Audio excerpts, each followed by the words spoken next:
blame them. They're killers and villains, especially Bane, who he has a past with, as he's always trying to destroy his city and kill Batman. And besides all that, Gordon tells Bane and Deathstroke, look, we have innocent little kids here, kids that you now want to use as an army to help fight the zombies. That's not going to happen under my watch. Which, let's pause for a second, because I love how this comic is making Gordon the heart and moral compass of the book.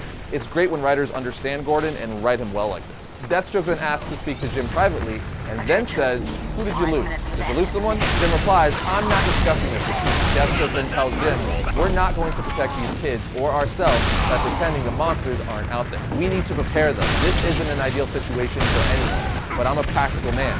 I don't want to lead this group, and Bane will step in if you don't. Gordon replies, you honestly think I'd... And Deathstroke interrupts saying, you held the worst city in the country together by sheer force of will. Gordon says, I can't lead people I don't trust. And Deathstroke finally replies, you're telling me you think you're the only police commissioner in the world that didn't have dirty cops working for him? Of course, this finally persuades Gordon to lead this new team of sorts.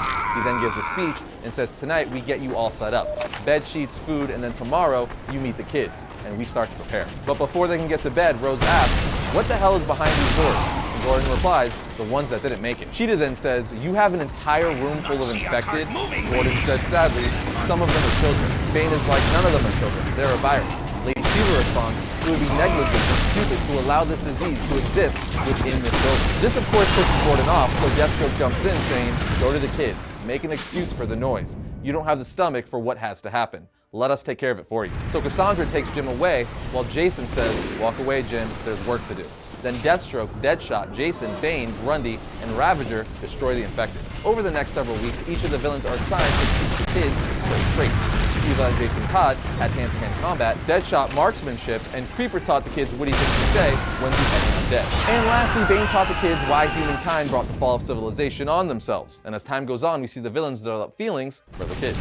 We also see Jason and Rose develop feelings for one another, which Deathstroke, Rose's dad, encourages, saying not a lot of happy out there, find it where you can. We're probably all gonna die screaming, you know, real encouraging words of wisdom from a father. Anyway, once night falls, Bane hears a noise in the hall saying, someone there? If that's a child, you're supposed to be in bed. But I won't tell Gordon if you run right back. Bane then notices that Ace the Bat Hound is growling, freaking out, so he asks, what's the matter? And when he does, from behind, a zombie Mirror Master comes out of a mirror, slashing Bane in the back, infected. Jason and Rose hear bangs from inside, which interrupts their makeout session, causing them to run in.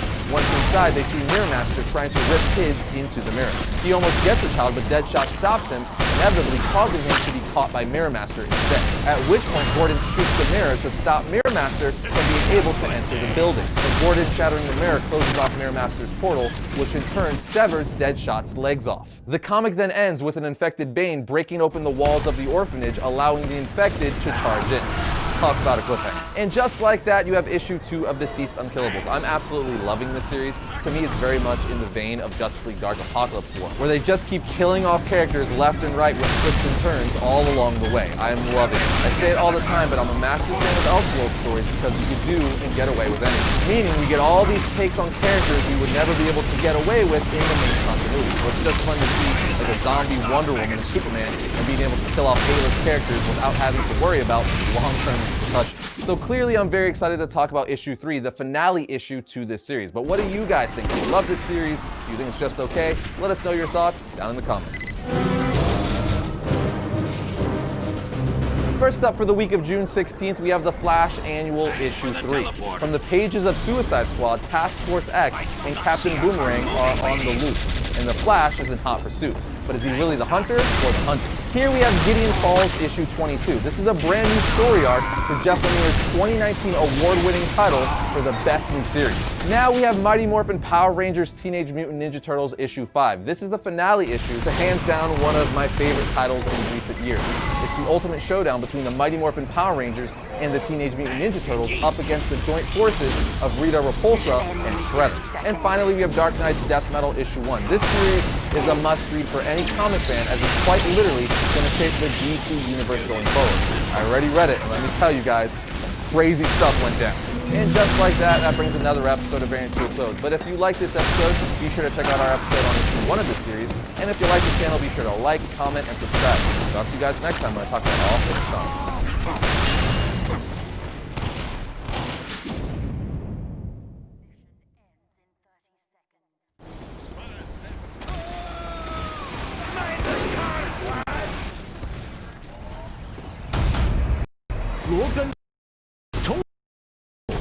雄中将罗根。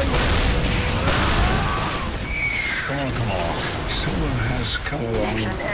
超级英雄，这支最有事。It's time to be a superhero. Don't worry, baby. I'm coming. Are you ready?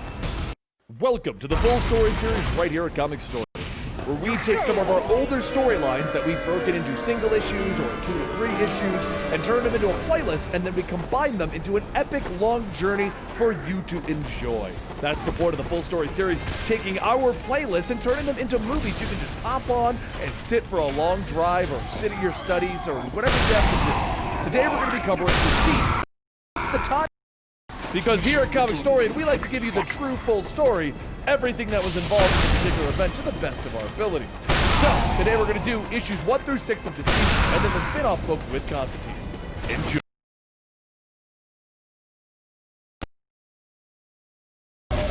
Thunder echoes as blow after blow falls on Darkseid's face, the final punch breaking his jaw, and the Kryptonian steps back. Wonder Woman tightens her hold on the lasso of truth, which finds itself wrapped around Darkseid's throat. The invasion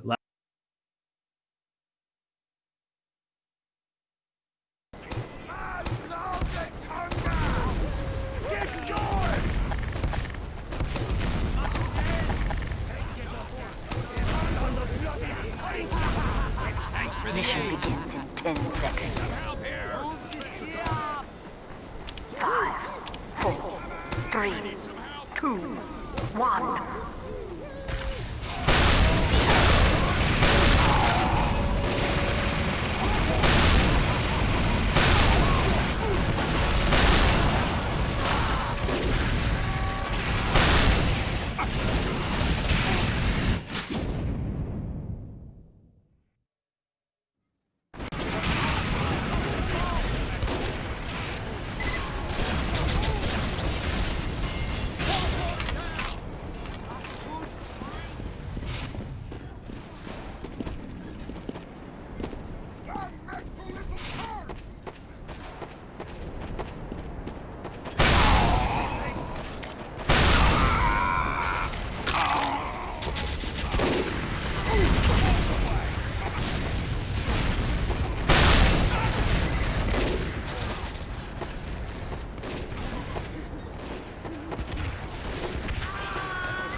The bomb is nearing a checkpoint.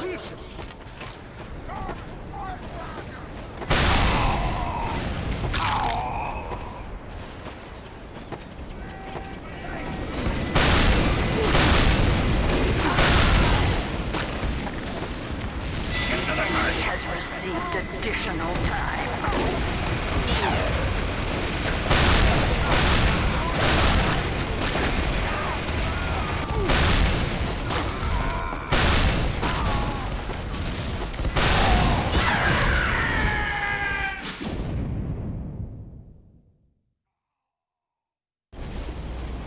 The bomb is nearing a checkpoint.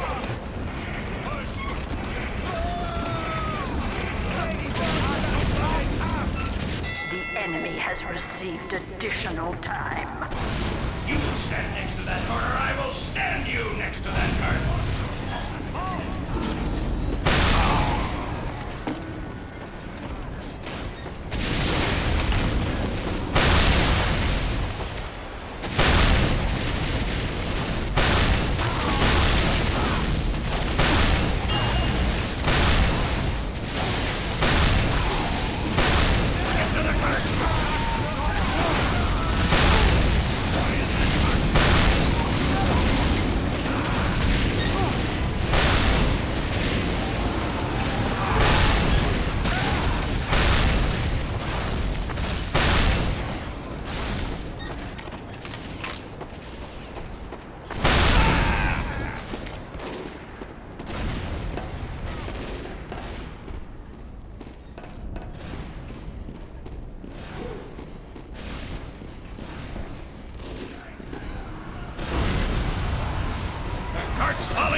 seek additional time.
falling back. Get to the cart.